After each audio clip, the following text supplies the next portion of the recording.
La Caisse nationale d'assurance maladie, une structure de référence en matière de prise en charge des malades.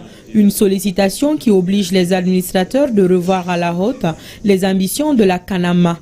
L'année 2026 s'annonce comme celle des défis afin de faciliter l'accès de grand nombre de Maliens aux soins de santé. Les administrateurs avalisent l'enveloppe de plus de 120 milliards 367 millions.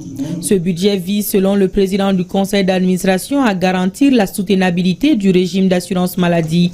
Rien qu'en 2026, ce sont plus de 360 activités déjà planifiées pour le bonheur des adhérents. L'immatriculation des 100 000 nouveaux assurés, dont des indigents, le conventionnement de nouveaux établissements de santé publics et privés, le renforcement de la gouvernance financière et du contrôle de la gestion,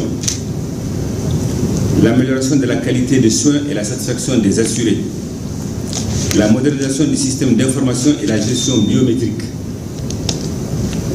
le renforcement de la communication institutionnelle et de proximité. À l'ouverture de la session, les administrateurs se sont réjouis des résultats enregistrés par la CANAM courant l'année 2025. Et cela malgré un contexte assez difficile. C'est pourquoi la 31e session se veut cruciale avec des réformes entreprises au niveau de la CANAM. Les activités vont s'inscrire aussi pour que nous puissions aller à l'opérationnalisation du régime d'assurance maladie universelle, qui est une instruction très claire et très permanente du président de la transition, le général d'armée Assimi Goïta.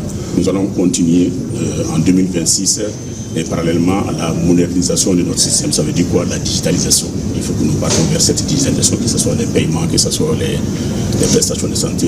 Nous allons partir vers cette digitalisation. Entre défis et opportunités, la CANAM trace sa voie, celle d'un Mali où la santé devient un droit pour tous.